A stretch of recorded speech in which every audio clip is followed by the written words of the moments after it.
अहिले हामी जुन राजनीतिक अप्ठ्यारो, राजनीतिक सङ्कट, राजनीतिक मोडमा हामी उभिएका छौँ र हामीले 70 वर्षभन्दा बढी समयदेखि गरेका विभिन्न रूपका सङ्घर्षहरू, ती शान्तिपूर्ण आन्दोलनको रूपमा, जनआन्दोलनको रूपमा या सशस्त्र सङ्घर्षको रूपमा विभिन्न कालखण्डमा हामीले जे जति सङ्घर्षहरू गऱ्यौँ, नेपाली जनताले जसरी ती सङ्घर्षहरूमा सहभागी भएर बलिदान गर्यो, ती सबै सङ्घर्ष र बलिदानको उपलब्धिको रूपमा सङ्घीय लोकतान्त्रिक गणतन्त्रको घोषणा र अनि सङ्घीय लोकतान्त्रिक गणतन्त्रको संविधान निर्माण, ती सबैको केन्द्रीकृत अभिव्यक्ति हो संविधान।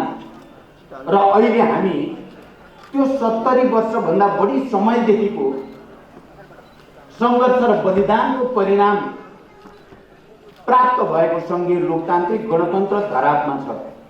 हामीले त्यति ठुलो बलिदान र सङ्घर्षपछि निर्माण गरेको संविधान धरापमा छ। त्यो संविधान र सङ्घीय लोकतान्त्रिक गणतन्त्र अहिले यसरी आक्रमणमा परेको छ, त्यसको रक्षा गर्ने ऐतिहासिक जिम्मेवारी हाम्रो काँधमा छ। कमरेडहरू, हामी यहाँ कुनै प्रहसन देखाउन, कमिक देखाउन जुटेका छैनौँ। हामी यहाँ कुनै उखान टुक्का गरेर हँसाउनको लागि कमेडी सो गर्न पनि उपस्थित भएका छैनौँ। हामी मानिसहरूलाई दिग्भ्रमित पार्ने, उद्वेलित पार्ने र उत्तेजित पार्ने कुराको निम्ति पनि यहाँ जुटेका होइनौँ। हामी आज राष्ट्र र जनताको अगाडि देखा परेको सङ्कटलाई समाधान गर्ने उपायबारे र यो सङ्कटबाट बाहिर निक्लिने उपायबारे छलफल गर्न बडो गम्भीरतापूर्वक, बडो जिम्मेवारीका साथ, ऐतिहासिक जिम्मेवारी बोधको साथ हामी यहाँ उपस्थित भएका छौँ। हामी सबै जसले यो सङ्घीय लोकतान्त्रिक गणतन्त्रको निम्ति आन्दोलन गर्यो, बलिदान गर्यो, त्याग तपस्या गर्यो, हामी सबै यति बेला गम्भीर छौँ। हाम्रै आँखा अगाडि यति ठुलो उपलब्धिमाथि यति निर्मम, निरङ्कुश ढङ्गले प्रहार भएको हामीले देखेका छौँ।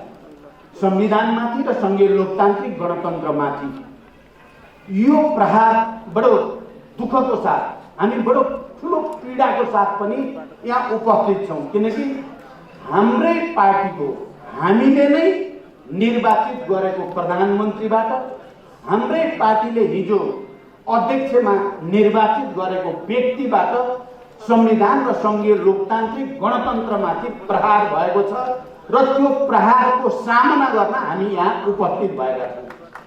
कमरेडहरू, त्यसकारण म सबै कमरेडहरूलाई यो ऐतिहासिक जिम्मेवारीलाई गहिरो गरी बोध गर्नको निम्ति म अपिल गर्न चाहन्छु। यति बेला हामी सबै ती महान शहीदहरू जसले गणतन्त्रको निम्ति, जसले समावेशी लोकतन्त्रको निम्ति यो देशका सबै उत्पीडित वर्ग, उत्पीडित क्षेत्र, उत्पीडित जाति, समुदाय सबैलाई एउटा समावेशी लोकतन्त्र मार्फत समानुपातिक र समावेशी प्रतिनिधित्व हुने प्रणालीको रूपमा हामीले स्थापित गरेको कुरा आज एम्बुसमा परेको छ, आज धरापमा परेको छ र त्यसबाट बचाउनको निम्ति, त्यसलाई बचाउनको निम्ति छलफल गर्न हामी यहाँ जुटेका छौँ।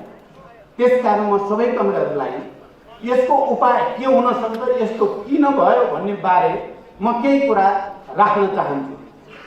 कमरेडहरू, सोभियत सङ्घको विघटन भएपछि, पूर्वी युरोपका कम्युनिस्ट शासनहरू, समाजवादी सत्ताहरू गर्ल्याम गुर्लुम ढलेपछि दुनियाँभरि नै कम्युनिस्ट आन्दोलन अलिकति रक्षात्मक स्थितिमा धकेलिएको हामी सबैले देखे, भोगेको, बुझेको कुरा हो। तर नेपाल जस्तो देश दुईटा विशाल छिमेकीहरूको बीचमा आफ्नो सार्वभौम स्वतन्त्रताको रक्षा गर्दै, आफ्नो भौगोलिक अखण्डताको रक्षा गर्दै र यो देशमा श्रमजीवी वर्गको हक हित अधिकारको निम्ति सङ्घर्ष गर्दै कम्युनिस्ट आन्दोलन लोकप्रिय भयो। जति बेला दुनियाँभरि कम्युनिस्ट आन्दोलन रक्षात्मक भएको छ, हामी नेपालमा कम्युनिस्ट आन्दोलन आक्रामक ठाउँमा थियौँ छौँ र यो कम्युनिस्ट आन्दोलनलाई 21औं शताब्दीको विशेषता अनुसार विश्वमा आएका परिवर्तन, आर्थिक परिवर्तन, राजनीतिक परिवर्तन, सांस्कृतिक परिवर्तन, प्राविधिक परिवर्तन, विज्ञान प्रविधिमा भएको क्रान्ति, अझ त्यसमा पनि मुख्यतः इन्फर्मेसन टेक्नोलोजीमा भएको क्रान्ति समेतलाई मध्यनजर गर्दै र नेपाली विशेषता, नेपालको ठोस वस्तुको ठोस विश्लेषण गरेर यहाँको निम्ति कसरी जाँदा कम्युनिस्ट आन्दोलन लोकप्रिय हुन सक्छ, जनताको भरोसा जित्न सकिन्छ र नयाँ तरिकाले कम्युनिस्ट आन्दोलनलाई सुदृढ गर्न सकिन्छ र नयाँ तरिकाले समाजवाद निर्माणको बाटो कोर्न सकिन्छ भनेर हामीले सोच्यौँ। सोच्ने नेताहरूमध्ये हामी यहाँ छौँ र म हिजो पार्टी एकताको प्रस्ताव गर्दै गर्दा मैले पहिलोचोटि तत्कालीन नेकपा एमालेको अध्यक्ष हुनुको नाताले केपी ओलीसँग पार्टी एकताको प्रस्ताव लिएर गएको पहिलो मनै हो नेकपा माओवादी केन्द्रको तर्फबाट, त्यसको अध्यक्षको हैसियत। आज म फर्केर सबै कमरेडलाई त्यसलाई स्मरण गर्न अनुरोध गर्न चाहन्छु। हामीले वाम गठबन्धन गरेर निर्वाचनमा जाने र निर्वाचनपछि पार्टीलाई एउटै बनाउने भन्ने प्रस्ताव मैले लिएर गएको थिएँ र केपी ओलीले म सकारात्मक छु भन्नुभयो। मैले झन्डै आधी घण्टा कुरा राखेको थिएँ।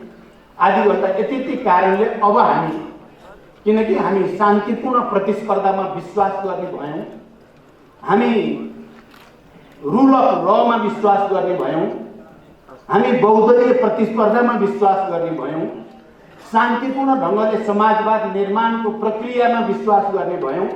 त्यसकारण हामी अब अलग अलग पार्टी बसिराख्नुको औचित्य छैन, बरु एउटै पार्टी बनेर, विशाल पार्टी बनेर जनताको भरोसा र विश्वास जितेर समाजवादको आधार तयार पार्ने ऐतिहासिक जिम्मेवारी हाम्रो काँधमा छ। मैले जिस्टमा भनेको मलाई अहिले कण्ठै सम्झना छ। मैले त्यो भनेपछि केपीजीले म सकारात्मक हुन्छु भन्नुभएको थियो र त्यसपछि हामी सबैलाई थाहा छ, आश्विन 17 गते हामीले राष्ट्रिय सभागृहबाट वाम गठबन्धनको घोषणा गर्यौं र छिटै पार्टी एकता गरिनेछ भन्ने कुरा पनि घोषणा गर्यौं। देशैभरि आम कम्युनिस्ट कार्यकर्ता, आम कम्युनिस्ट समर्थक जनसमुदाय र विश्वभरि छरिएका नेपालीहरूमा पनि एउटा नयाँ उत्साह, एउटा नयाँ उमङ्ग, एउटा नयाँ ऊर्जा, अब यो देशमा केही हुन्छ, अब कम्युनिस्ट आन्दोलनले देशको नेतृत्व गर्छ, देशमा राजनीतिक स्थायित्व पनि हुन्छ, देशमा आर्थिक विकास र समृद्धि पनि हुन्छ, गरिब निमुखाहरूले, श्रमजीवी जनताले अब दलाल र नोकरशाही पुँजीपतिहरूको शोषण अत्याचारबाट मुक्ति पाउने दिन छिटै आउँछ र देशमा सामाजिक न्याय सहित राष्ट्रिय पुँजीको विकास गर्दै समाजवादतिर जाने बाटो बन्छ भन्ने विश्वास सर्वत्र छायो र त्यो विश्वास निर्वाचनको माध्यमबाट जनअनुमोदित हुन पुग्यो। जनताले अनुमोदन गर्यो। यो ठीक छ, तिमीहरूले गठबन्धन गरेर चुनाव लड्ने कुरा पनि ठीक छ र दुईटा मूलभूत कम्युनिस्ट पार्टीहरू, मूलभूत धाराको प्रतिनिधित्व कम्युनिस्ट गर्ने कम्युनिस्ट पार्टीहरू एकताबद्ध हुने कुरा पनि ठीक छ भनेर जनताले पनि अनुमोदन गर्यो, कार्यकर्ताले पनि अनुमोदन गर्यो। दशकौंदेखि एकअर्कामा बोलचालै नगर्ने नेता कार्यकर्ताहरू पनि चुनावी प्रचार अभियानको 10 दिनमा 10औं वर्ष पुराना घनिष्ठ कमरेड जस्तो गरिकन हामीले काम गर्यौं। कमरेडहरू, त्यति बेला हामीले पार्टी एकता गर्दा अहिले कतिपय मानिसहरूले भन्ने गर्छन् सायद पर्याप्त तयारी नभइकन गरेको एकता भएको हुनाले पो यस्तो स्थिति आएको हो कि पार्टी एकता गर्दा विचारमा, पार्टी एकता गर्दा राजनीतिक मुद्दाहरूमा, संगठनात्मक विधि पद्धतिको प्रश्नमा अलि धेरै छलफल गरेर गरेको भए यस्तो हुँदैन थियो कि पनि कतिपयले भन्ने गर्छन्, तर मैले त्यसलाई सही मान्दिनँ। हामीले ठोस वस्तुको ठोस विश्लेषण, परिस्थिति के छ देशको र कुन परिस्थितिमा कस्तो कदम चाल्दा जनताले र राष्ट्रले स्वीकार गर्छ र इतिहासमा अमर भएर जान्छ भन्ने कुरा विचार गर्न पर्ने हुन्छ। र मेरो विचारमा त्यति बेला हामीले जे गर्यौँ, हामी नेताहरूले दुवैतिरका त्यति बेला स्थायी कमिटी, केन्द्रीय कमिटीले अनुमोदन गरेर यो पार्टी एकता गर्नु ठिक छ मात्रै भनेनौँ। हामीले पार्टी एकताको घोषणा गर्ने बेलामा विचारमा हामीले पर्याप्त संवेदनशीलता र पर्याप्त गम्भीरता नदेखाएको भन्ने मलाई लाग्दैन। हामीले तपाईहरुले हेर्नु भएको छ, पार्टी एकता गर्दा हामीले जेमा सहमति गरेर हस्ताक्षर गरेका छौं, त्यो हस्ताक्षर गर्दा हामीले विचारमा हामी सबैलाई कन्ठै पनि छ, हामीले मार्क्सवाद लेनिनवाद हाम्रो निर्देशक सिद्धान्त हुनेछ भन्ने कुरा बडो प्रष्टसँग भनिएको छ। हामीले शान्तिपूर्ण रूपमा बहुदलीय प्रतिस्पर्धा मार्फत समाजवादको आधार तयार पार्ने कुरा प्रष्टसँग भनिएको छ। तत्कालको राजनीतिक कार्यदिशा के हुने भन्ने बारेमा तत्कालको राजनीतिक कार्यदिशा समाजवाद उन्मुख जनताको जनवाद हुने भन्ने कुरा प्रष्टसँग लेखिएको छ, हस्ताक्षर गरिएको छ। र विगतको समीक्षा कसरी गर्ने भन्नेमा तत्कालीन साबिक नेकपा एमालेको जनताको बहुदलीय जनवादको उच्च मूल्याङ्कन गरिएको छ। कमरेड मदन भण्डारीको भूमिकाको पनि उच्च मूल्याङ्कन गरिएको छ। त्यसले नेपालको राजनीतिक परिवर्तनमा खेलेको भूमिकालाई स्वीकार गरिएको छ, आत्मसात गरिएको छ। र मदन भण्डारी र जनताको बहुदलीय जनवादले सोभियत संघको विघटन र दुनियाँभरि प्रतिक्रान्तिको हावा चलेको बेलामा नेपालमा कम्युनिस्ट आन्दोलनलाई लोकप्रिय बनाउन, जनव्यापी बनाउन महत्त्वपूर्ण भूमिका खेल्यो भनेर त्यसलाई स्वीकार गरिएको छ भने त्यसैगरी माओवादी आन्दोलन र 21औं शताब्दीमा जनवाद सम्बन्धी अवधारणाको पनि उच्च मूल्याङ्कन गरिएको छ। नेपालका सबै उत्पीडित वर्ग समुदायमा राजनीतिक जागरण ल्याउन माओवादी आन्दोलनले महत्त्वपूर्ण भूमिका खेल्यो र देशमा सङ्घीय लोकतान्त्रिक गणतन्त्रको आधार तयार पार्न माओवादी आन्दोलनले मुख्य भूमिका खेल्यो भन्नेमा कमरेड केपी ओलीले त्यति बेला हस्ताक्षर गर्नुभएको छ र मैले पनि हस्ताक्षर गरेको छु। त्यसपछि संयोजन समितिका कमरेड माधव नेपाल लगायतका नेताहरूले पनि त्यसलाई हामीले अनुमोदन गरेका छौँ। त्यसकारण यो आरोप कि हामीले विचारलाई ध्यानै नदिकन हतरपतरमा एकता गरेको हो कि भन्ने कुरा सत्य होइन। हामीले विचारमा स्पष्ट भएर, राजनीतिक कार्यदिशा स्पष्ट भएर, इतिहासको मूल्याङ्कन र समीक्षाको विषयमा पनि मूलभूत रूपमा हामीले स्पष्ट व्याख्या गरेर नै एकता गरेको हो। र अगाडि जाने हाम्रो बाटो के हो भन्ने कुरामा बहुदलीयता, बहुदलीय प्रतिस्पर्धा, शान्तिपूर्ण प्रतिस्पर्धा, रुल अफ ल, आवधिक निर्वाचन र यो निर्वाचन मार्फतै सरकारको नेतृत्व लिने र अनि सामाजिक न्याय सहित समाजवादको आधार तयार पार्दै जनतालाई राहत दिँदै जनताका आवश्यकता र भावनालाई सम्मान गर्दै जाने भन्ने कुरामा नि कुनै दुविधा हाम्रो राजनीतिक प्रतिवेदनमा छैन। र त्यो प्रतिवेदन तपाईहरुले हेर्नु भएको छ। त्यो प्रतिवेदन सर्वसम्मत रूपमा पारित प्रतिवेदन हो, त्यहाँ कसैको विमति थिएन। जति बेला हामी दुईटै केन्द्रीय समितिका त्यति बेलाको संयुक्त अधिवेशन बस्यौं, त्यो संयुक्त अधिवेशनमा सर्वसम्मत रूपले राजनीतिक प्रतिवेदन र सर्वसम्मत रूपले पार्टीको विधान पारित गरेर निर्वाचन आयोगमा लगेर त्यो प्रतिवेदन र त्यो विधान हामीले दर्ता गरिएको छ। कमरेडहरु, मैले यो भूमिका किन भन्दैछु भने त्यसकारण यो हामीले पार्टी एकता गर्दा हतरपतर गरेको, विचारलाई बेवास्ता गरेको भन्ने होइन। हामीले विगतको समीक्षा पनि र आउने भविष्यको हाम्रो बाटोको बारेमा पनि प्रष्ट मार्गचित्र बनाएर हामीले एकता गरेको हो। तर आज त्यो एकताको त्यो प्रतिवेदनमा त्यो विधान, जुन विधानले बडो प्रष्टसँग हाम्रो संगठनात्मक सिद्धान्त लेनिनवादी संगठनात्मक सिद्धान्त नै हो, जनवादी केन्द्रीयताकै संस्थानको सिद्धान्त हो, तर त्यो अहिले बदलिएको परिस्थिति अनुसार त्यसलाई विकसित र परिमार्जित गरेर कार्यान्वयन गर्नुपर्छ भन्ने कुरा पनि प्रष्टै भनिएको छ।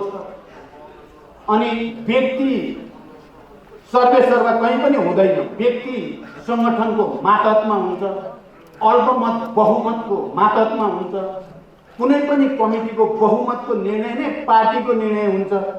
बहुमतको निर्णय मान्न प्रत्येक पार्टी सदस्य कर्तव्यबद्ध छन्, उनी सबैले स्वीकार्नुपर्छ भन्ने कुरा विधानमा लेखिएकै छ। तपाईहरुले हेर्नुभयो भने विधानको सायद धारा 60 मा हो, बहुमतको निर्णय नै पार्टीको निर्णय हुनेछ भनेर शीर्षकै छ। त्यो शीर्षकभित्र अरू कुरा राखिएको छ भने यहाँसम्म आइपुग्दा के कारणले यो समस्या भयो त? हाम्रो पार्टी केन्द्रीय कमिटीको जो पछिल्लो बैठक हामी बस्यौं, तपाईहरुले थाहा पाइसक्नु भएको छ। त्यो केन्द्रीय समितिको बैठकमा 2/3 भन्दा बढी 70% केन्द्रीय समितिका सदस्यहरूको उपस्थिति थियो। बहुमतको निर्णय पार्टीको निर्णय हुन्छ, 70% को निर्णय पार्टीको निर्णय हुन्छ। त्यो केन्द्रीय समितिले केही निर्णय गरेको छ। त्यो केन्द्रीय समितिले राजनीतिक प्रतिवेदन प्रति आफ्नो प्रतिबद्धता, जो एकताको बेलाको हो, त्यही प्रतिबद्धतालाई दोहोर्याएको छ। पार्टी विधानको जो व्यवस्था हो, पद्धति विधि सम्बन्धी जो व्यवस्था हो, त्यही व्यवस्थालाई अनुसरण गरेको। कमरेड तपाईहरु कसैले हामीमाथि कमसे कम अहिले हामी दुईटा अध्यक्ष, कमरेड माधव कुमार नेपाल र म, र हामीले नेतृत्व गरेको केन्द्रीय समिति र तपाईहरु सबै यो नै पार्टीको मूलधार हो र यो नै पार्टीको सही विचार र विधिको अनुसरण गर्ने संस्था हो भनेर आइराख्नु भएको छ। तपाई हामी कसैले पनि कहीँ एउटा पनि प्रश्न गर्ने ठाउँ छ त? यो पार्टी हो भन्ने कुरा, यो आधिकारिक हो भन्ने कुरा, यो एकताको बेलाका विचार र मान्यताबाट बिल्कुल विचलित नभइकन अगाडि बढ्दैछ भन्ने कुरामा तपाईहरु कसैलाई शंका छ? म कसैलाई पनि शंका नगर्न अपिल गर्न चाहन्छु। तर यहाँ कार्यक्रमहरुमा त ठाउँ ठाउँमा प्रहसन र नौटंकी प्रदर्शन भइरहेको तपाईहरुले देख्नु भएको छ, भाषण सुन्नु भएको छ। कहिलेकाहीँ यो विक्षिप्त मानसिकताको उपज हो कि भने जस्तो लाग्छ। साथीहरु विक्षिप्त भएछन् कि क्या हो भने डर लाग्छ। उनीहरूले बोलेको सुन्दा, उनीहरूका तर्कहरू सुन्दा कहिलेकाहीँ साथीहरु चाहिँ त जोकरमा परिणत हुनु भयो त क्यारे, पोलिटिकल जोकर जस्तो लाग्छ। हाम्रै साथी थिए, छन् अझै पनि। उनीहरूलाई देख्दा कहिलेकाहीँ बडो अनौठो लाग्छ। 441 जनाको केन्द्रीय समिति, 100 जना जुटेर 1100 जनाको केन्द्रीय समिति बनाए भन्ने को नौटंकी नभए के हो? यो नेपालमा प्रहसन देखाउन खोजेको नभए यो के चाहिँ हो? यो विचित्र र बौखलाहटको मानसिकताको उपज नभए के हो भनेर हामीले प्रश्न किन नगर्ने? तपाईहरुलाई थाहा छ, अस्ति पनि हामी माधवजी र म र निर्वाचन आयोगमा जिम्मा दिएका केही जिम्मेवार कमरेडहरूको टोली हामी निर्वाचन आयोगमा गयौं। हामीले निर्वाचन आयोगको अथवा निर्वाचन सम्बन्धी दल सम्बन्धी ऐन राज्यको पनि पल्टायौं, हाम्रो पार्टीको विधान पनि पल्टायौं। हाम्रो पार्टीको विधानमा गणपूरक संख्या कमिटीको बैठक बस्न बहुमत हुनुपर्छ भन्ने कुरा प्रष्टै छ। विधान संशोधन गर्न पर्यो भने 2/3 बहुमत हुनुपर्छ भन्ने कुरा पनि हाम्रो पार्टीको विधानमा खिचेर लेखिएको छ, जहाँ केपी ओलीको पनि हस्ताक्षर छ। 2/3 बहुमतले मात्रै, केन्द्रीय कमिटीको 2/3 बहुमतले मात्रै पार्टीको विधान संशोधन गर्न सक्छ। त्यो भन्दा बाहिर गएर कसैले पनि पार्टी विधान संशोधन गर्न सक्दैन।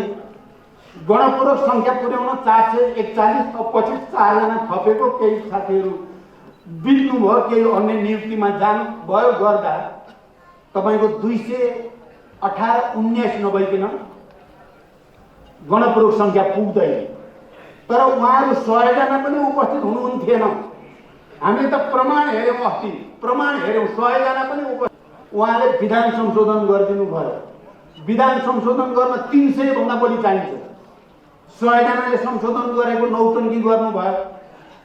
र निर्वाचन आयोगमा 1100 को केन्द्रीय समिति बनायौँ हामीले भनेर दिनुभयो। हामीले निर्वाचन आयोगका पदाधिकारीसँग भन्यौँ यो के नाटक हो यो।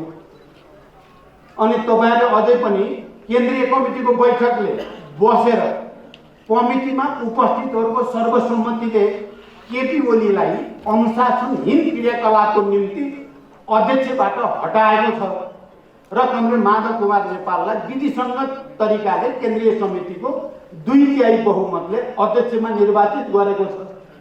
अनि तपाईहरुले फेरि अर्कोलाई पनि अध्यक्ष नै भनिराख्न मिल्छ के? निर्वाचन सम्बन्धी दल सम्बन्धी ऐनले तपाईहरुलाई त्यो अधिकार दिएको छ र हाम्रो पार्टीको विधान जुन पनि यही निर्वाचन आयोगमा दर्ता भएको छ 2/3 बिना विधान संशोधन गर्ने छुट कसैलाई दिन सक्छ त भन्दा उहाँहरूले होइन हामी नियम विधान भन्दा बाहिर गएर केही पनि गर्दैनौँ, हामीले बुझेका छौँ, तपाईहरु ढुक्क हुनुहोस्, जे तथ्य हो त्यही अनुसार नै फैसला हुन्छ भनेर भन्नुभयो।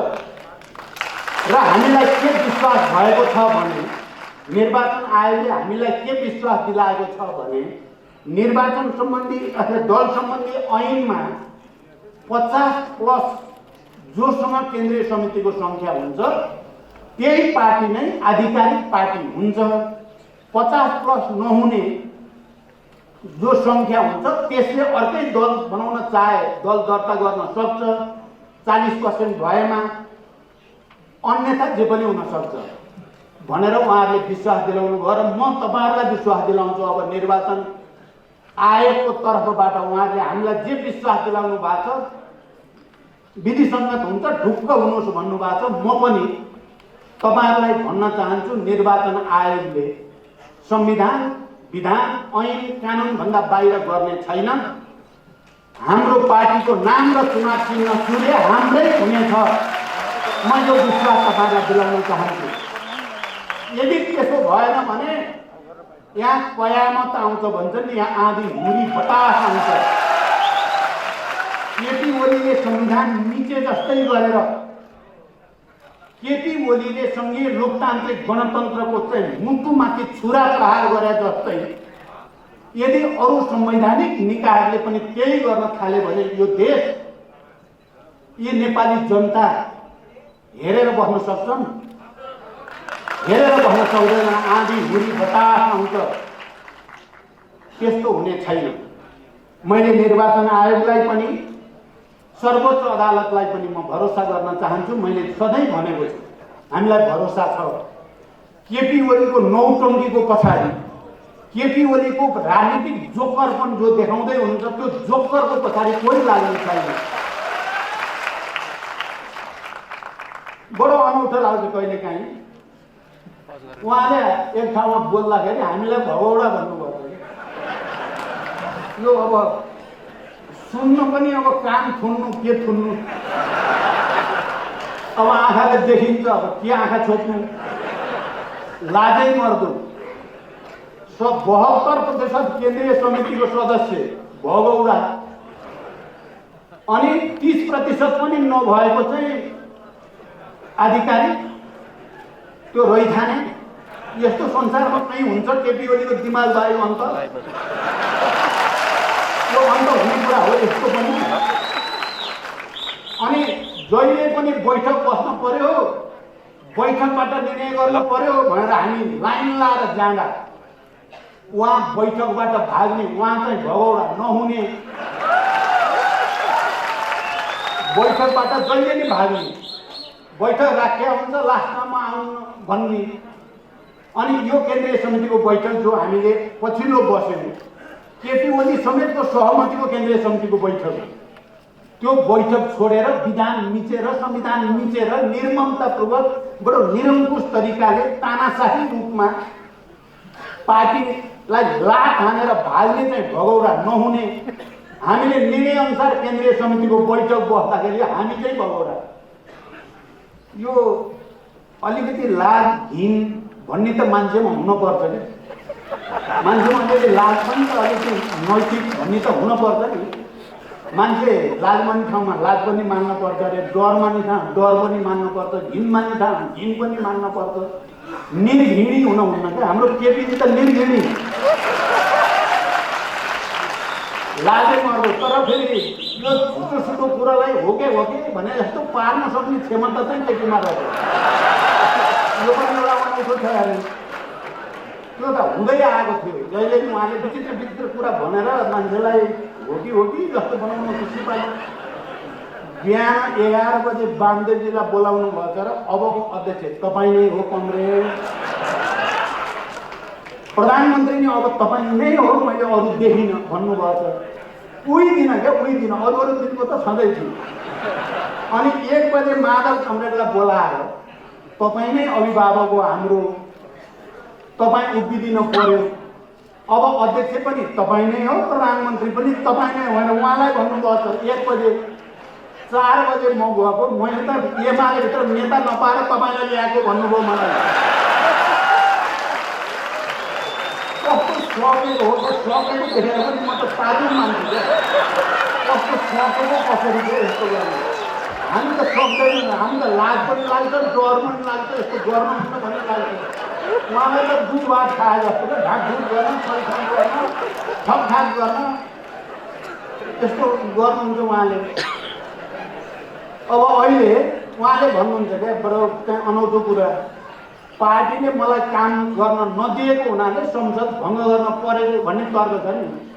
पार्टीले मलाई घेराबन्दी गरेको, के को घेराबन्दी गरे उहाँले प्रमाणसहित भन्न सक्नुहुन्छ? पार्टीले सरकारबाट उहाँले गर्न खोजेको कुन काममा बाधा हाल्यो, एउटा मात्रै प्रमाण दिनुहोस्। म केपी ओलीलाई चुनौती दिन चाहन्छु यो मञ्चबाट, एउटा प्रमाण। पार्टीले यो निर्णयले, पार्टीका यी नेताहरूले मलाई यो राम्रो काम गर्न खोज्दा दिएनन् भनेर एउटा प्रमाण पेश गर्न म चुनौती दिन चाहन्छु केपी ओलीलाई। बरु पार्टीले यसो गरौँ भन्दा त्यो नगरिकन उल्टो गरे हुनाले बिग्रिएको हो भन्ने म स्पष्ट रूपमा राख्न चाहन्छु। तपाईँलाई थाहा छ, कोरोना भयो, लकडाउनको स्थिति आयो, पार्टीको तर्फबाट मैले कार्यकारी अध्यक्षको हैसियतले भने यो महामारीलाई नियन्त्रण गर्न, उपचार गर्न, आवश्यक अरू तयारी गर्न केन्द्रदेखि तल गाउँपालिका स्थानीय निकायसम्म एउटा साझा संयन्त्र बनाऊ। यहाँ के सत्तापक्ष, के प्रतिपक्ष, के नागरिक समाज, के पत्रकार, सबैलाई समेटौँ र एउटा राष्ट्रिय अभियान चलाऊ भन्ने सुझाव दिएको तपाईँहरूले सुन्नुभयो। त्यो सुझावलाई उहाँले व्यङ्ग गर्दै हिँड्नुभयो। यो आफू अगाडि आउनको लागि केही गर्न खोजे होला भनेर उल्टो व्यङ्ग र कस्तै हिँड्ने उहाँ अझ उल्टो यत्रो महामारीको बेलामा सामान खरिदमा भ्रष्टाचार भयो भनेर आम रूपमा छताछुल्लो बाहिर आयो। त्यसमा सरकारै आफै त्यसमा कुनै न कुनै रूपमा जोडिएको छ भन्ने कुरा पनि छ्याप्छ्याप्ती प्रमाणसहित पनि आयो। अनि उहाँले काम गर्न दिएन भन्ने यो पहिलो कुरा, यो झुटो कुरा हो। यो दुनियाँलाई आँखामा छारो हाल्ने, दिउँसै रात पार्ने यो एउटा जोकरले गर्ने कुरा हो। म भन्छु, यदि पार्टीले दिएन भने त्यो पार्टीलाई विश्वासमा लिने जिम्मेवारी केपी ओलीको होइन। उहाँले आफूलाई 1 नम्बर अध्यक्ष भन्नुभयो, हुन त मेरो उदारता र भावनाले मैले छोडिदिएको हो, नत्र 1 र 2 भन्ने थिएन। यो अहिले हामी 1 र 2 छैनौँ, हामी 1-1 छौँ। मिल्नेहरू त पुरै अर्कै हुन्छ क्या, तपाईँहरू मिल्ने पुरै अर्कै हुन्छ। मैले अहिले अध्यक्ष हुनुहुन्छ, उहाँ अध्यक्षता पार्टीको बैठकको उहाँले अध्यक्षता गर्नुभएको छ। अहिले उहाँ प्रमुख अतिथि भएर बोल्नुपर्छ भन्ने छ मेरो। मिल्नेहरू पुरै अर्कै हुन्छ, नमिल्नेहरू पुरै अर्कै हुन्छ। यदि उहाँलाई पार्टीले काम एउटा त केपी ओलीले पार्टीलाई विश्वासमा किन लिन सक्नु भएन? माधव नेपाल, कमरेड झलनाथ खनाल, कमरेड वामदेव गौतम, लामो समय अरू सबै नेताहरू उहाँसँगै काम गरेका साथीहरू होइनन्। उहाँहरूको विश्वास लिन उहाँले किन नसकेको भनेर आफूतिर फर्केर हेर्न पर्दैन? एकचोटि ऐनाको अगाडि आफ्नो अनुहार राम्रोसँग हेर्न पर्दैन केपी ओलीले। त्यही प्रचण्ड जसले संविधान बनाउने बेलामा संविधान बनाऊ म तपाईलाई प्रधानमन्त्री प्रस्ताव गर्छु भनेर पहिलोचोटि प्रधानमन्त्री प्रस्तावित गर्यो त्यही प्रचण्ड। पार्टी एकता र गठबन्धन गरौँ, तपाईलाई प्रधानमन्त्री मै प्रस्तावित गर्छु भनेर गर्यो। त्यो प्रचण्डलाई यति साह्रै खेद्नु पर्ने कारण के पर्यो भन्दा अब यदि पार्टीमा उहाँलाई त्यस्तो परेकै हो भने मेरो तर्क के छ भने पार्टीमा त भइरहेको पार्टी भनेकै विवाद हुने संस्था हो। विवाद नहुने संस्थालाई पार्टी भनिँदैन। मत हुन्छ, मतान्तर हुन्छ, डिबेट हुन्छ, बहस हुन्छ, समयकाल परिस्थिति अनुसार हुन्छ, त्यसैको नाम पार्टी हो। जति बेला पार्टीमा विवादको अन्त्य हुन्छ पार्टीको पनि अन्त्य हुन्छ भन्ने मार्क्सवादले भन्छ। साम्यवादमा गएपछि पार्टी चाहिँदैन, किनकि विवादै हुँदैन, विवाद नगएपछि पार्टी पनि चाहिँदैन। यहाँ त वर्ग विभेद अनि विचार विभेद, दर्शन विभेद, राजनीति विभेद, मुद्दा विभेद भएको हुनाले नै पार्टी चाहिने हो। अनि मैले के भन्छु भने यदि उहाँलाई पार्टीले समस्या पारेको हो भने या त उहाँले पार्टीको विश्वास जित्न बल गर्नु पर्थ्यो या उहाँले राजीनामा दिएर पार्टीलाई गो हेड तपाईहरुको बहुमत जो छ त्यसले गर्नुहोस् भन्न पर्ने होइन। लोकतन्त्रको सामान्य सिद्धान्त, लोकतन्त्रको कखरा, लोकतन्त्रको एबीसी भनेको बहुमतै हो। बहुमतलाई मान्ने नै कुरा हो, नत्र यो दुनियाँ चल्दैन, दुनियाँ कहीँ पनि चल्दैन, सिस्टम चल्दैन। अनि म प्रधानमन्त्री भएँ, मैले देखेँ कि अब मलाई समर्थन गर्नेको संख्या गयो अर्कोतिर भनेपछि मैले सजिलै राजीनामा दिएँ अनि न्यू खोजेर संसद भङ्ग गरिदिन्छु, त्यसो गरिदिन्छु, जे पर्छ पर्छ, जहाँसो भाँडमै जाओ, देश भाँडमा जाउँ जनता भन्न पाइन्छ। त्यस्तो पनि नेता हुन्छ। देशप्रति संवेदनशील, जनताप्रति संवेदनशील, सिस्टमप्रति संवेदनशील हुन पर्दैन। माधव चाहिँ प्रधानमन्त्री हुनुभयो, अलिकति बहस सबै देखिसकेपछि उहाँले सजिलै प्रधानमन्त्री छोड्नुभयो। पार्टी त फुटाउनतिर त लाग्नु भएन, उहाँ संसद भङ्ग गर्नेतिर, संविधान सभा भङ्ग गर्नेतिर लाग्नु भएन, उहाँ मजाले चल्यो। झलनाथजी प्रधानमन्त्री हुनुभयो, केपी ओली समेतले तिमीले छोड्नु पर्छ भनेर बाहिर खुलेआम भन्दै हिँडे केपी। त्यही केपी होइन नि, झलनाथलाई प्रधानमन्त्री छोड्नको लागि लखेटेको। अहिले त त्यसरी त हामी कसैले नि लखेटेको त थिएनौँ उहाँलाई। हामी त पार्टीभित्रै छलफल गरौँ, बहस गरौँ, कमिटीमा विधिसङ्गत ढङ्गले छलफल गरौँ मात्रै भनेका थियौँ। उहाँलाई लोकतन्त्रप्रति अलिकति पनि माया भएको भए, राष्ट्रप्रति अलिकति पनि जिम्मेवारी बोध भएको भए अहिले त नाङ्गै देखिएको छ नि। विदेशी शक्ति केन्द्र आएर उहाँलाई के मन्त्र सुनाए, उहाँले त्यो मन्त्र सुन्नुभयो। अस्ति भर्खरै तपाईँहरूले हेर्नुभयो नि जी न्युजको इन्टरभ्यू, उहाँले बोलायो, त्यो पनि नाटकै हो। त्यो नाटक हो भन्ने कुराको पटाक्षेप आज भइसक्यो। अब एभरेस्टको नाम फेर्ने रे त्यही जी न्युजले। यो के नाटक देखिँदैछ तपाईँहरूले? अनि उहाँ अस्ति त असारको हाम्रो स्थायी समितिको बैठक बस्दा त मलाई भारतले हटाउन खोजेको छ, मेरा साथीहरूले नि हटाउन खोजेका छन् भन्नुहुन्थ्यो। हामीले हटाएनौँ त्यति बेला। भारतले भन्दैमा हटाउने हो र भनेर हटाएनौँ नि त हामीले। अनि उहाँले अहिले पार्टी विभाजन गर्ने, संविधान के अरे संसद भङ्ग गर्ने भारतले भनेर गरे। सारा जनताले देखे, बुझे। यसलाई के भन्नुहुन्छ केपीजी? मेरो प्रश्न, तपाईँ के भन्नुहुन्छ? तपाईँ यसलाई के भन्नुहुन्छ? मैले भारतलाई केही भन्न खोजेको होइन, फेरि यो भ्रम नहोस्। तर केपीजीको त देखियो नि त, उहाँले कस्तोलाई विशेष दूत भन्न खोज्नु भयो, बोलाउनु भयो, गुफ्तगु गर्नुभयो। 3-3 घण्टा बालुवाटारभित्र एक्लै परराष्ट्रको मान्छे समेत नराखिकन। यो अपारदर्शी तरिका त हाम्रै प्रधानमन्त्रीले अपनाएको त नेपाली जनताले हेरेकै छ नि त आफ्नो आँखाले। अनि यदि उहाँलाई लोकतन्त्रप्रति, राष्ट्रप्रति, जनताप्रति जवाफदेही अलिकति पनि भएको भए सचिवालयमा बहुमत छैन उहाँको, स्थायी समितिमा 2/3 बहुमत उहाँको विरुद्ध छ, केन्द्रीय समितिको 2/3 बहुमत उहाँको विरुद्ध छ, सांसदहरूको बहुमत उहाँको विरुद्ध भइसकेपछि त म भए त हेर्नु देख्ने बित्तिकै राजीनामा दिइहाल्छु। त्यो लोकतन्त्रको हितमा हुन्थ्यो, त्यो राष्ट्रको हितमा हुन्थ्यो।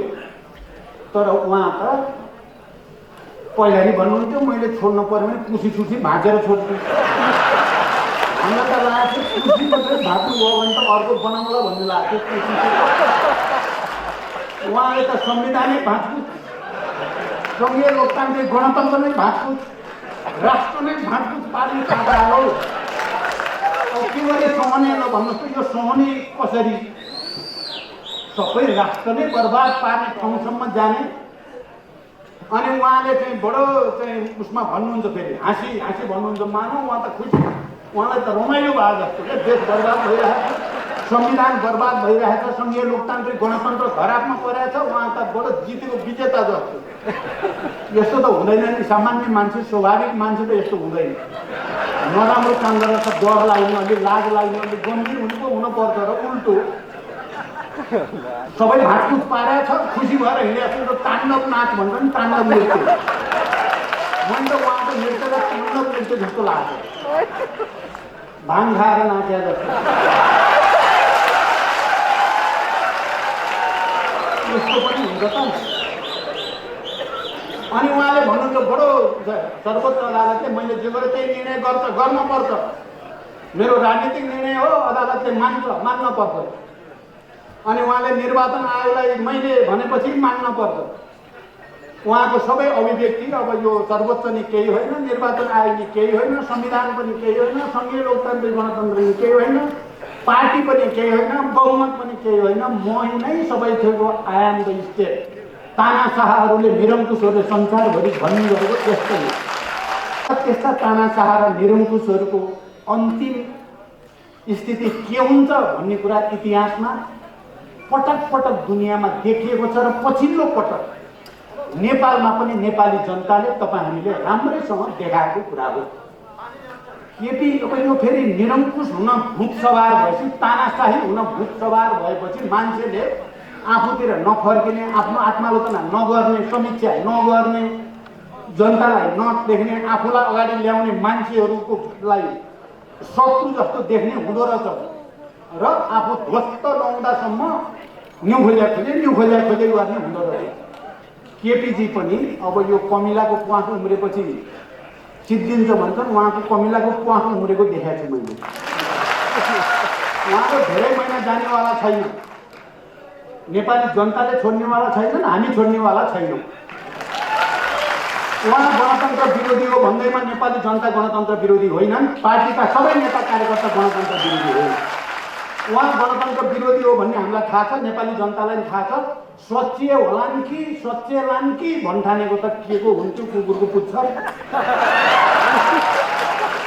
जति तेल लाए पनि बाङ्गाको बाङ्गै भयो। हामीले त कम तेल त लाइएन, सबभन्दा बढी तेल त मैले लाएँ होला। यो भन्छ माग्ने राखेर राम्रो हुन्छ कि भन्दै माग्ने। 4 सालदेखि 3 पटक उहाँले पार्टी फुटाउन खोज्नुभयो, 3 पटक हामीले जोगायौँ क्या, झुकेर जोगाएको थियो, लडेर जोगाएको भन्दिनँ। अब बल्ल लड्न थालियो। पहिलोचोटि अध्यादेश ल्याएर पार्टी फुटाउन खोज्नुभयो, हामीले खबरदार गऱ्यौँ। स्थायी समितिको बैठकले त्यसको विरोध गर्यो, देशभरि विरोध भयो, उहाँ पछि हट्न बाध्य हुनुभयो र त्यतिबाट पार्टी फुटेन। दोस्रो पटक उहाँले नेकपा एमाले नामको पार्टी आफ्नै निर्देशनमा, केपीकै निर्देशनमा दर्ता गर्न लगाउनु भयो र पार्टी फुटाउन जोड गर्नुभयो। हामीले घुमाउँदै फिराउँदै कार्यदल बनाएर त्यति बेला पनि पार्टी फुटाउन दिइएन। अहिले त उहाँले त घरमै आयो लगाइदिनु भयो, जहाँ हामी बसेको। र अनि पार्टी विभाजन पनि गर्ने, संविधानमाथि पनि आक्रमण गर्ने, सङ्घीय लोकतान्त्रिक गणतन्त्रमाथि पनि आक्रमण गर्ने, यस्तो काम गर्नुभएको छ। मैले भनेको छु उहाँले बाजी हार्नुभयो, उहाँले लडाइँ हार्नुभयो। जब उहाँले लोकतन्त्रमाथि प्रहार गर्नुभयो, जब उहाँले हामी सबैले र नेपाली जनता, सार्वभौम नेपाली जनताले आफ्ना प्रतिनिधि मार्फत निर्माण गरेको संविधानमाथि आक्रमण गर्नुभयो, उहाँले लडाईँ हार्नुभयो। जति बेला विदेशीको इसारामा फेरि एकचोटि नेपाल राष्ट्रको अस्मितामाथि प्रहार गर्ने जमर्को गर्नुभयो, उहाँले लडाईँ हार्नुभयो। त्यसकारण मैले भनेको छु, इतिहासमा अब केपी ओलीले कलङ्कको टीका लाउनु भयो, यो मेटिँदैन, यो मेटिँदैन। यदि उहाँले मेट्न चाहने हो भने, तर त्यो चाहना हुने म कतै देख्दिनँ फेरि। हो भने मैले ठुलो गल्ती गरेँ, यो संविधानमा हुँदै नभएको अधिकार प्रयोग गरे जस्तो नाटक गरेर मैले संसद विघटन गर्नु मेरो गल्ती हो भनेर पश्चाताप गरेर वक्तव्य दिनुभयो। सर्वोच्च अदालतमा सरी मैले गल्ती गरेको छु, मेरो पक्षमा फैसला नहोस् भनेर निवेदन दिनुभयो। पार्टीको अगाडि मैले फुटाउने गल्ती गरेँ, अब आइन्दा गर्दिनँ भन्नुभयो भने त्यो कलङ्कको टीका मेटिन सक्छ। तर तानाशाहहरू यस्ता हुँदैन, प्रवृत्तिका मान्छेहरू यस्ता हुँदैनन्। आफू ध्वस्त नहुँदासम्म हिटलर जस्तो गएको गई के भयो, हिटलरको लास्ट त हामी सबैलाई थाहा छ नि त। आफ्नो श्रीमतीलाई पहिलो गोली, दोस्रो आफूलाई गोली हालेर मर्नुपर्ने स्थिति हुँदो रहेछ नि त तानाशाहहरू। विश्व विजय गर्छ। अहिले हाम्रो केपीजीलाई कहिले काहीँ के लाग्छ भने त्यो भ्यागुतोले चाहिँ यति ठुलो भन्दै खुलाउँदै जान्छ अरे, अझै ठुलो थियो त भन्दा हुने फुटेको भन्ने कथा जस्तै यति ठुलो भनिराख्नु भएको छ। हामीले त्यो नफुटिन्जेल उहाँले भुनी फुलाइराख्नु जस्तो देखाएको छ। उहाँलाई त ट्रम्प के ठुलो मै ठुलो, सी जिनपिङ के ठुलो मै ठुलो, मोदी के ठुलो मै ठुलो भन्ने छ। उहाँले भन्नु नै हुन्छ त्यस्तो कुरा। संसारकै ठुलो आफूलाई ठानिसकेपछि त कसैलाई टेर्ने कुरो त आएन नि, तपाईँ हामीलाई त टेर्ने त कुरो आएन। उहाँ त फुलाउँदै हुनुहुन्छ, पेट फुलाउँदै हुनुहुन्छ। के गर्ने हामी हेरिरहेका छौँ। अब कुन दिन फुट्छ भ्ल्याक यो हुनु भएको त उहाँ हिँड्नु भएको छैन। यति भनिसकेपछि म अब अन्तिमतिर फेरि पनि म के भन्न चाहन्छु भने, मैले यति भन्दै यो केपीजीको व्यक्तिगत रिसिपी मेरो केही पनि होइन। म दुईचोटि प्रधानमन्त्री केपीलाई बनाउने मान्छेभित्रै पर्छु र केपीजीलाई पार्टी फुटाउन नदिनको लागि धेरै मेहनत, धेरै उदार, धेरै भावुक भएर बल गर्ने मान्छेभित्र पनि म पर्छु। तर यी सबै अरू कुरा सहायक हुन्। मूल कुरा विचार नै हो, मूल कुरा राजनीति नै हो, मूल कुरा मुद्दा नै हो, मूल कुरा विधि पद्धति नै हो। उहाँले राजनीतिक प्रतिवेदन पहिला त छाप्नै तयार हुनु भएन, किन राजनीतिक प्रतिवेदन उहाँलाई मन परेको थिएन भित्रबाट। यो समाजवाद उन्मुख जनताको जनवाद, किनभने जबज र मदन भण्डारीको भूमिकालाई पनि स्थापित गर्नुपर्छ भनेर लेख्ने हामीहरू नै हौँ। र जबज छोड्ने पहिलो व्यक्ति केपी ओली हो। यहाँ तपाईँहरू कोही भ्रममा नपर्नु होला। यो भ्रम उनीहरूले दिन खोजेका छन्। अहिले एमाले एकातिर हुनुपर्ने माओवादीतिर गए। मैले के भन्छु भने, अहिले 1 नम्बर अध्यक्ष माधव नेपाल हुनुहुन्छ। अहिले आजका मितिमा म माधवभित्र गएँ, म माधवसँग मिलेँ। तर केपी ओलीले के भन्न खोज्छन् भने माधव प्रचण्ड कहाँ गएर सिद्धियो भन्न खोज्छन्। पार्टी भनेको के हो? विचार र विधि हो। जनताको बहुदलीय जनवाद, अहिले त बडो जनताको बहुदलीय जनवाद भन्न खोज्नुहुन्छ। जनताको बहुदलीय जनवादलाई हटाएर समाजवाद उन्मुख जनताको जनवादमा सही गर्ने पहिलो व्यक्ति को? केपी ओली। उहाँलाई अब यो बोल्ने कुनै वैचारिक र राजनीतिक नैतिक अधिकार छैन भन्ने छ मेरो दाबी। उहाँ हो छोड्ने।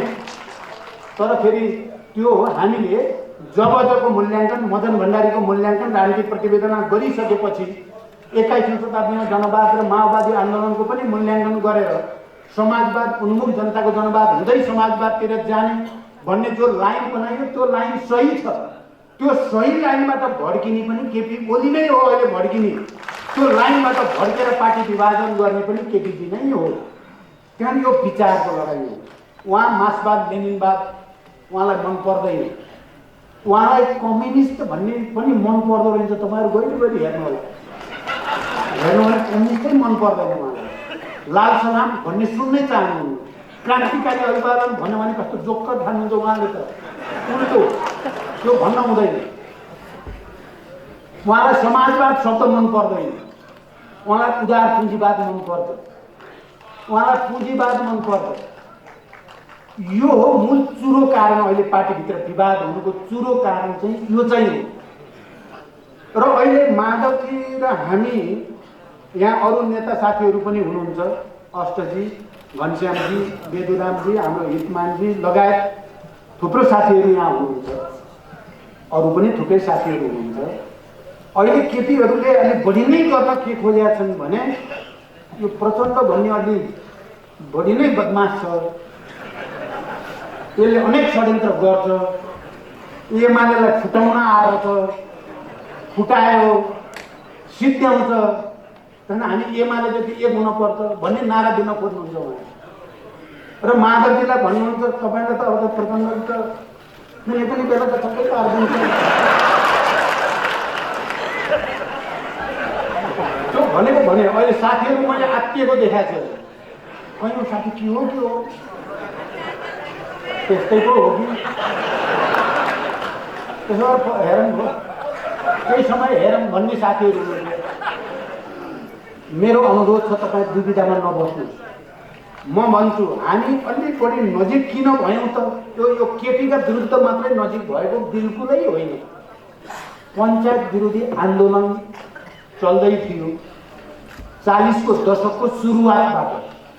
माधवजी र म पञ्चायत विरोधी आन्दोलनलाई कसरी प्रभावकारी बनाउने भन्ने बारेमा भूमिगत रूपमा कयौं पटक हामी मिटिङ गरेका छौँ, पार्टीगत रूपमा र दुईटा नेताको हैसियतमा पनि। र एकले अर्कालाई चिनियो त्यति बेला पञ्चायत विरोधी आन्दोलनको बेला। पछि 46 सालको ऐतिहासिक जनआन्दोलन पछिको संसदमा पनि हामी सँगै पनि भयौँ। त्यो संसदीय सङ्घर्षको बेलामा पनि हाम्रो सहकार्य भइ नै राख्यो। अनि जति बेला माओवादी पार्टी जनयुद्धको नेतृत्व गर्ने ठाउँमा पुग्यो, जनयुद्ध 2 वर्ष मात्रै भएको थियो, त्यसपछिदेखि हामी लगातार युद्धलाई शान्तिमा कसरी रूपान्तरण गर्न सकिएला, देशमा संविधान सभाको निर्वाचनको वातावरण कसरी बनाउन सकिएला, देशमा गणतन्त्रको वातावरण कसरी बनाउन सकिएला भनेर असाध्यै धेरै त्यो युद्धको जटिल परिस्थितिमा पनि भूमिगत रूपमा दर्जनौं पटक लामा छलफल बहस गर्ने हामी हौँ। तपाईहरुलाई यो जानकारी होस्। हाम्रो यो भरोसा अहिले एकछिनमा बनेको भरोसा होइन। विचारमा, लाइनमा, प्रवृत्तिमा हाम्रो एकरूपता झन्डै 4 दशक हुन लाग्यो। हामी सँगै छौँ हामी पनि। र अनि युद्धलाई शान्तिमा रूपान्तरण गर्ने, 12 बुँदे समझदारी बनाउने, देशमा संविधान सभाको वातावरण बनाउने, देशलाई संघीय लोकतान्त्रिक गणतन्त्रसम्म ल्याउनेमा मुख्य नेतृत्वकर्ताको भूमिका एकातिरबाट मैले र अर्कोतिरबाट कमरेड माधव नेपालले गरेको ऐतिहासिक तथ्यका कारणले पनि यो एकता सम्भव भएको हो। र मैले मेरो प्रवृत्ति भन्नुहुन्छ, मेरो स्वभाव भन्नुहुन्छ भने कमरेडले गहिरोगरी हेर्नु होला, हो हल्लाको पछि प्लिज नलागिदिनु होला। मैले जहिले नै भनेको छु, मलाई अलि भिन्न मत राख्नेसँग पनि मिलेर जाने मेरो स्वभाव हो। जति बेला म एउटा सानो समूहको महासचिव भएँ, तुरुन्तै मैले एकता केन्द्र बनाउने पहल गरेँ, अनि तुरुन्तै माओवादी बनाउने पहल गरेँ। युद्ध र अनि शान्तितिर आउने क्रममा लगातार सहकार्यको बल गरेर अब चाहिँ नेपालमा कम्युनिस्ट आन्दोलन एकीकृत हुनुपर्छ, केन्द्रीकृत हुनुपर्छ, त्यसको निम्ति मैले बरु त्याग गर्न तयार हुनुपर्छ भन्ने मान्यता राखेर केपीलाई प्रधानमन्त्री र अध्यक्ष बनाएर अनि हामीले सहकार्य सुरु गरेको हो। बडो प्रष्टसँग म तपाईहरुको अगाडि भन्न चाहन्छु। एकता भएर जब केन्द्रीय समितिको कार्यविभाजन गर्ने, प्रदेशहरूको कार्यविभाजन गर्ने, जिल्लाहरू विभाजन गर्ने क्रममा मैले देखेँ पूर्व एमाले भित्रको केपी पक्ष माधवजी र माधव वरिपरि भएकालाई पुरै सिद्ध्याउन चाहेको रहेछ भन्ने मैले सबभन्दा पहिला मैले थाहा पाएको हो। यो माधवजीलाई राम्रो थाहा छ, अरू टोलहरूलाई पनि थाहा छ। मैले किनभने म अध्यक्ष हुनुको नाताले मैले थाहा पाएँ।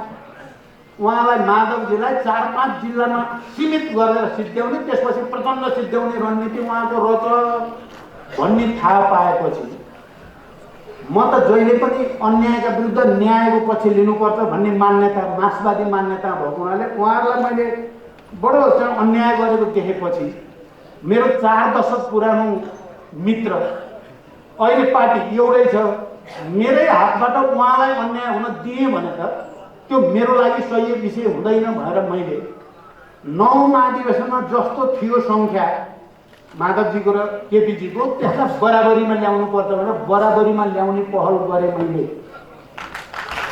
यो सत्य हो तपाईँहरूलाई यो केपीजीहरूको भ्रमको पछि नलाग्नु होला। हाम्रो विचारमा भावनामा एकरूपता त हाम्रो हुँदै आइराखेकै थियो इतिहासदेखि नै। अब सङ्गठनको विधि पद्धतिमा पनि हामी एक ठाउँमा जानुपर्छ भन्नेमा पुगेकै हो। त्यो केपीजीलाई मन परेन। यो प्रचण्डले त यहाँभित्र मैले यता सबै सिद्ध्याउला भनेको त यसले त फेरि भन्ने पर्यो। त्यो कुरा कहाँबाट बढी पर्यो भने पोहोरको केन्द्रीय समितिको बैठक जसलाई मैले सञ्चालन गरेँ, उहाँ सुरुमा र लास्टमा मात्रै उपस्थित हुनुभयो। त्यो बैठक राम्रो सफल भयो। त्यो बैठक बडो जनवादी वातावरणमा छलफल पनि बहस पनि गरेर एकरूपता पनि हुने, पार्टी एकतालाई सुदृढ गर्ने खालको बैठक भयो। त्यो बैठक केपीजी र केपी वरिपरिका साथीहरूलाई असह्य भयो। त्यो बैठकको सफलता असह्य भयो र उहाँहरूले गोप्य भेला गर्नुभयो पशुपति प्लाजा र अब चाहिँ प्रहार जति सबै प्रचण्डमाथि नै केन्द्रित गर्नुपर्छ र पूर्व एमाले जतिलाई एक ठाउँ बनाउनुपर्छ भन्ने लाइन बनाउनु भयो। अनि माधवजी र माधवजी नजिक भएका साथीहरूलाई फकाउने, फुल्याउने, सम्झाउने, कोहीलाई मन्त्री बनाएर हुन्छ कि तपाईँ नै अभिभावक हो, तपाईँ नै नेता हो भनेर म त बिहान माधवजी कहाँ जान्छु पनि केपीजीकै साथीहरू आएर बसेका छन्, बेलुका जान्छु नि केपीजीकै आएर बसेका छन्। माधवजीलाई त छोड्दै नछोड्नु। अलिअलि मलाई डर भयो, अब माधवजीलाई पनि घराउँछु नि क्या हो। म अलिअलि त डराएको थिएँ त्यो बेला। तर अहिले मेरो माधवजीप्रति अलिक सम्मान धेरै नै बढेको छ। उहाँ 70 सालदेखि उभिनु भयो क्या। केपीको गलत प्रवृत्ति छ बुझ्दिन भने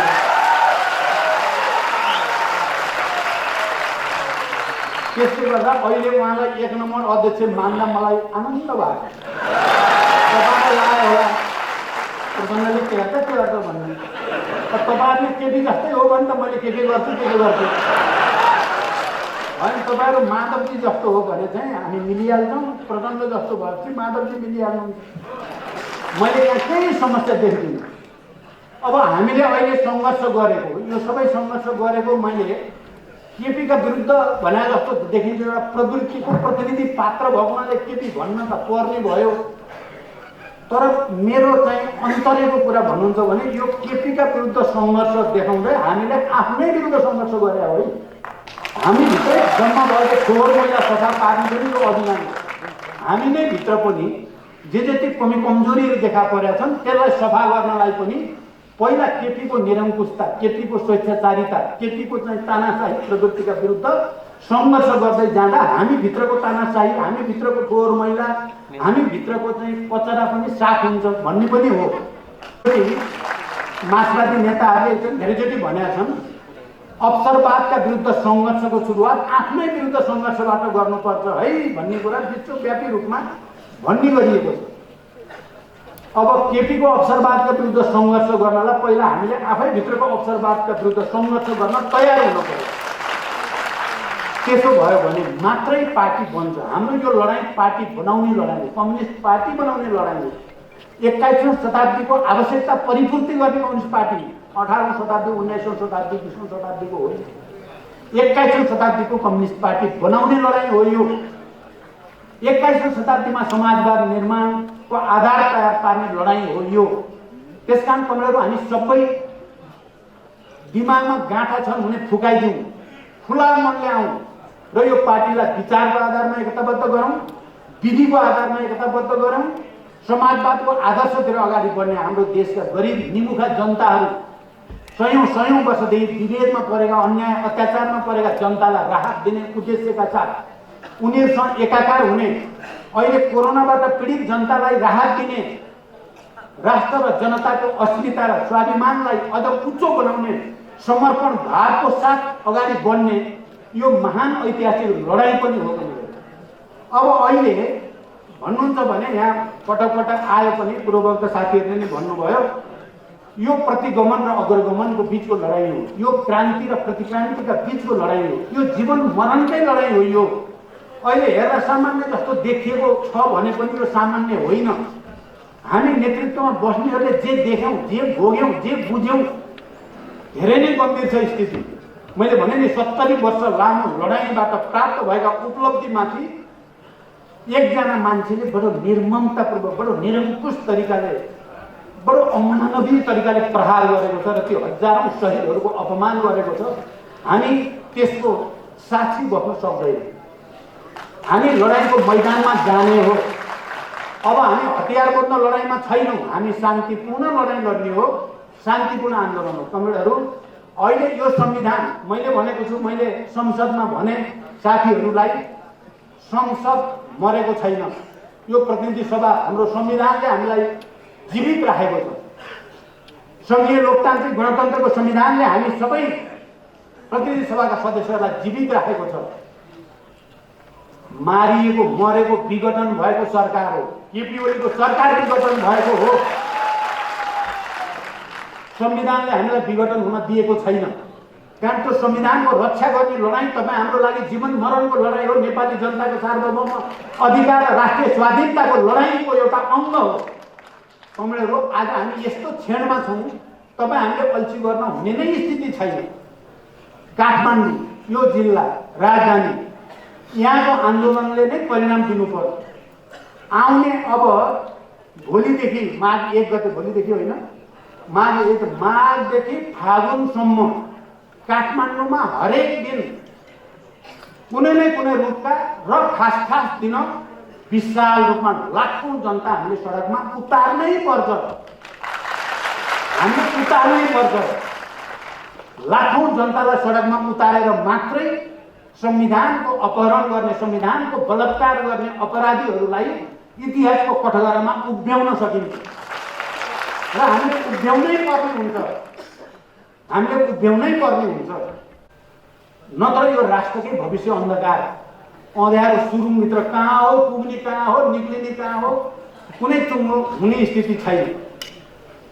त्यसकारण हामीले चाहे त्यो निर्वाचन आयोग होस्, चाहे सर्वोच्च अदालत होस्, हाम्रो भरोसा छ उहाँहरूले संविधानको अक्षर र भावना अनुसार नै निर्णय गर्नुहुनेछ, हामी विश्वास गर्छौँ। तर उहाँहरूलाई सत्ताको दबाब पनि हुन पनि सक्छ।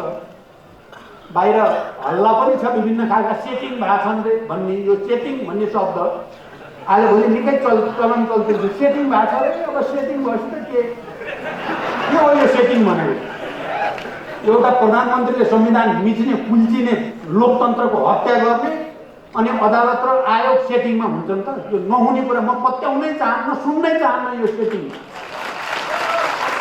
उहाँले सही निर्णय गर्नुहुन्छ, तर उहाँहरूमाथि भरोसामा त गरेकै छौँ हामीले, तर त्यसको सहजीकरण चाहिँ हामीले गरिदिनु पर्ने हुन्छ। त्यो सहजीकरण लाखौं जनता सडकमा उतारेर मात्रै सहजीकरण हुन सक्छ। त्यहाँ तपाईँहरू ढुक्क नबसौँ, ढुक्क बसेर ल ठिक छ रिल्याक्स गरौँ न त, हुने रहेछ, आफै हुने रहेछ भनियो भने के हो। तर हामी सडकमा पुरा जबरजस्त जुझारु आन्दोलनका साथ खडा भयौँ भने सबै हाम्रै हुन्छ, सबै हाम्रै हुन्छ। त्यसकारण म अन्तिममा काठमाडौँ जिल्लाका तपाईँ अगुवा कार्यकर्ताहरू, तपाईँहरूको काँधमा निकै ठुलो जिम्मेवारी छ। हामी तपाईँहरूको साथमा छौँ। हामीलाई अहिले सडकमा पलेटी बसेर बस्दा गर्व महसुस भएको छ, हामीलाई जुलुसमा हिँड्दा आनन्द आएको छ, हामी जनतासँग जोडिएको लागेको छ फेरि एकचोटि, र यसलाई नयाँ उचाइमा उठाउँ। 1-1.5 महिनाभित्र हामीले यो सबै बेथिति, यो विघटन, यो अराजकता, यो देशलाई बर्बाद गर्ने खेल रोकिदिनुपर्छ हामीले। र तपाईँ काठमाडौँको कार्यकर्ताहरूको काँधमा, नेताहरूको काँधमा ठुलो जिम्मेवारी छ।